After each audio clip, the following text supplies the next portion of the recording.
صلی اللہ علیہ وسلم کی ذات ہم سب کے لیے مشعل راہ ہے، چاہے وہ ہمارے نجی معاملات ہوں یا پھر ہماری جو دنیا کے ساتھ ڈیلنگ ہیں وہ کس طرح کی ہیں، یا پھر آپ کو کس طرح سے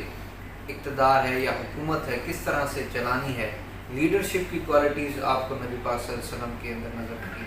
آپ کو جس فیلڈ میں بھی اگر آپ نے رہنمائی حاصل کرنی ہے تو اس کے اندر آپ کو نبی پاک صلی اللہ علیہ وسلم کی ذات سب سے نمایاں نظر آئے گی، کیونکہ نبی پاک صلی اللہ علیہ وسلم کی ذات وہ ہے جنہوں آپ کی پوری اگر زندگی کو اسٹڈی کیا جائے تو اس کے اندر آپ کے، کیونکہ بچپن سے لے کر آپ کے اس دنیا سے پردہ فرمانے تک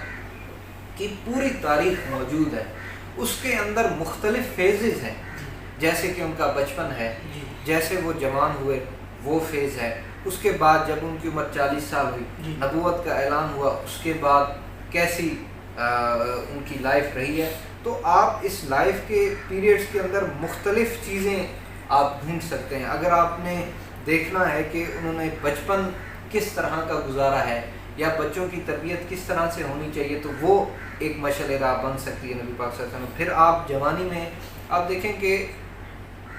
سب سے جو ایک مشہور واقعہ بھی ہے کہ جب نبی پاک صلی اللہ علیہ وسلم نے نبوت کا اعلان کیا تو اس سے پہلے آپ نے سب کو جمع کیا، جمع کرنے کے بعد آپ نے ان سے اہل مکہ سے سوال کیا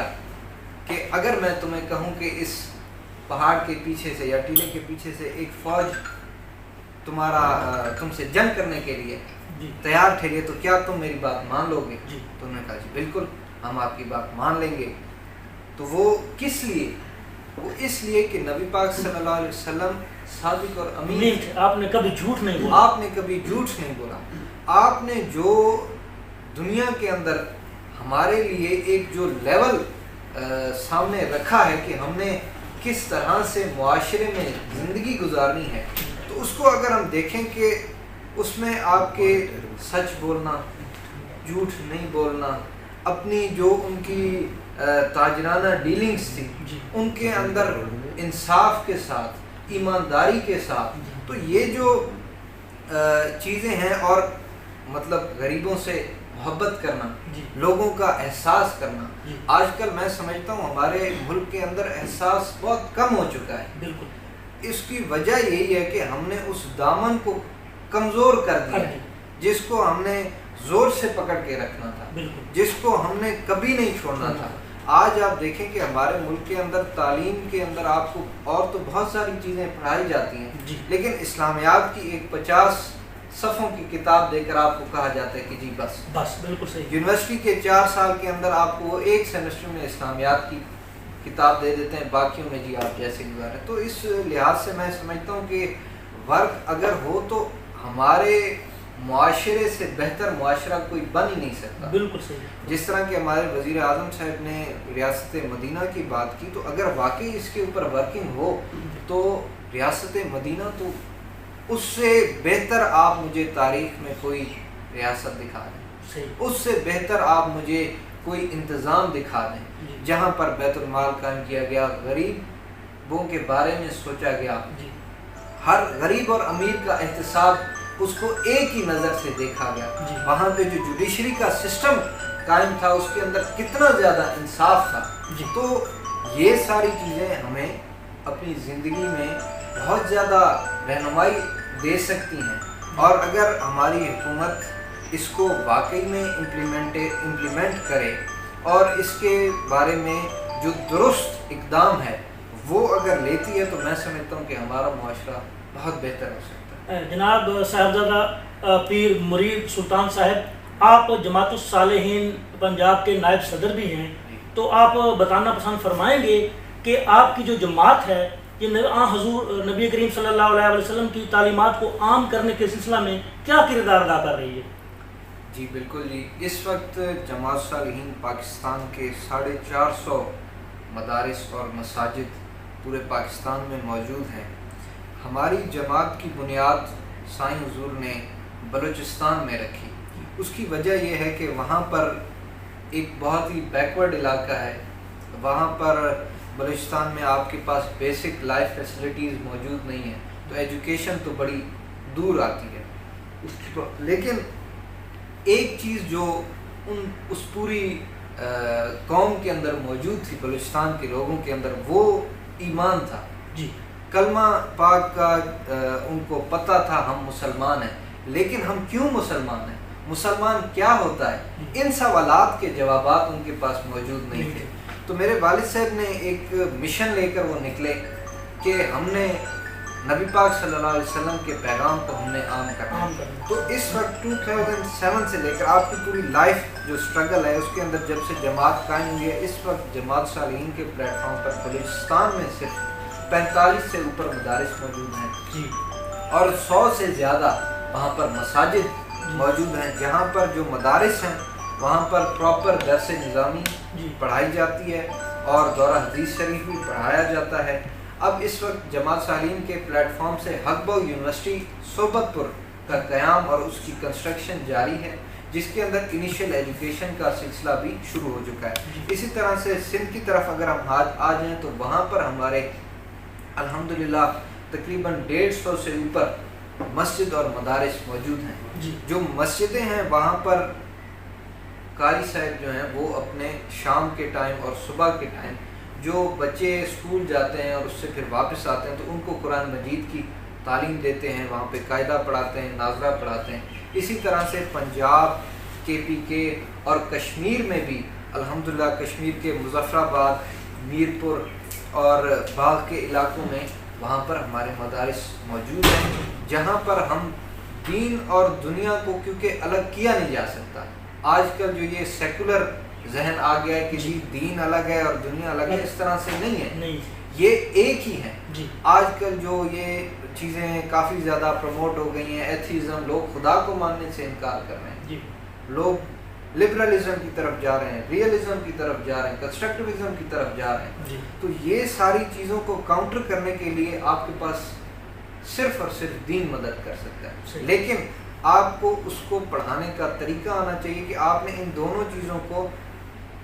لاجک کے ساتھ بیان کرنا ہے. تو اس وقت جماعت صالحین کا یہی مشن ہے کہ ہم جو اس طرح کی ذہنیتوں کو یہاں پر پروموٹ کیا جا رہا ہے اس کے بارے میں آگاہی دیں، اور اپنے جو ہمارے اداروں سے بچے پڑھیں وہ دین میں بھی کامیاب ہوں، دنیا کی تعلیم میں بھی کامیاب ہوں. تو اس مشن کو لے کر الحمدللہ جماعت صالحین آپ بھی دعا فرمائیں. اور انگلینڈ میں بھی جماعت صالحین کا مدرسہ موجود ہے اور وہاں پر باقاعدہ ہم نے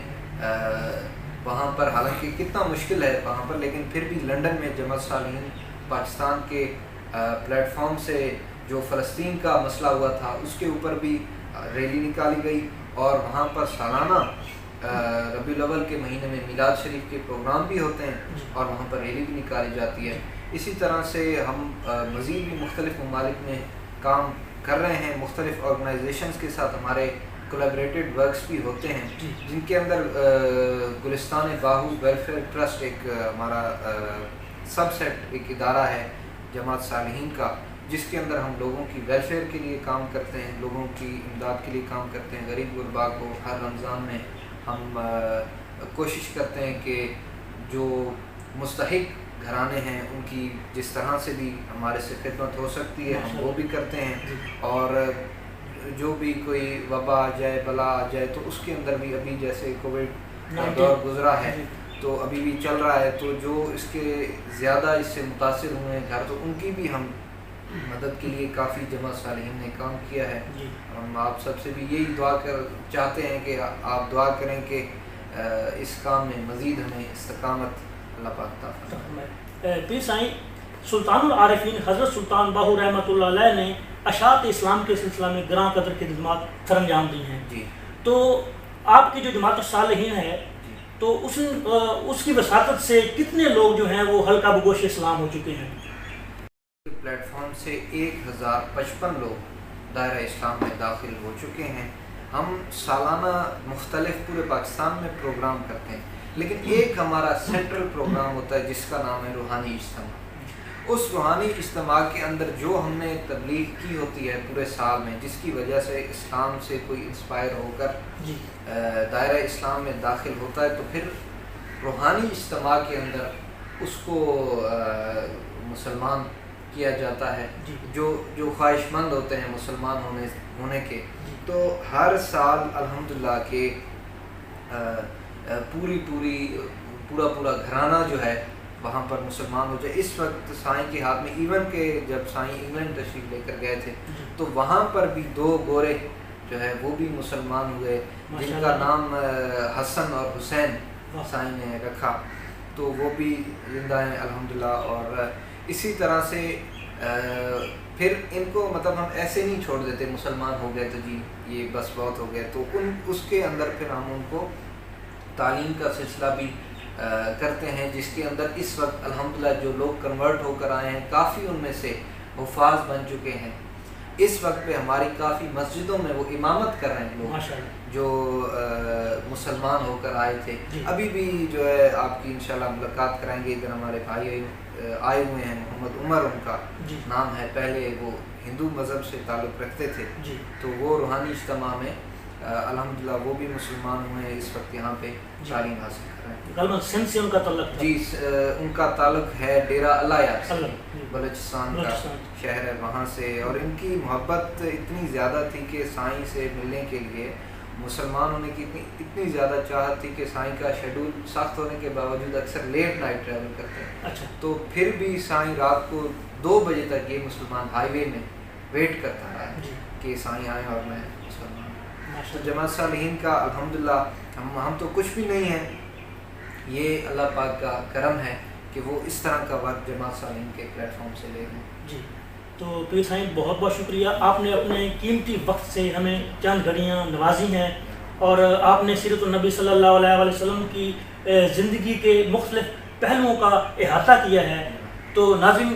جیسا کہ آپ نے پیر صاحبزادہ مرید سلطان صاحب کی گفتگو سنی، تو میں امید کرتا ہوں کہ انہوں نے جو اچھی اچھی باتیں بتائی ہیں، انہوں نے سیرت طیبہ پر جو روشنی ڈالی ہے، تو آپ ان سب باتوں کو اپنی زندگی پر لاگو بھی کریں گے۔ اور ناظرین، میں آپ کو یہ بتا دوں کہ نبی کریم صلی اللہ علیہ وآلہ وسلم کی اس دنیا میں تشریف آوری کے ساتھ ہی اس دنیا کی کایا پلٹ گئی، اور انسانیت پستی سے نکل کر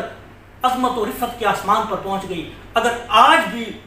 جو لوگ ہیں اپنی زندگیوں کو حضور صلی اللہ علیہ وسلم کی تعلیمات کے سانچے میں ڈھال لیں، تو میں سمجھتا ہوں کہ انسانیت کو وہ تمام تر سربلندیاں حاصل ہو جائیں جن کی تلاش میں وہ صدیوں سے سرگرداں ہیں۔ اس کے ساتھ ہی اپنے میزبان تنویر حسین کو اجازت دیجیے۔ اللہ حافظ۔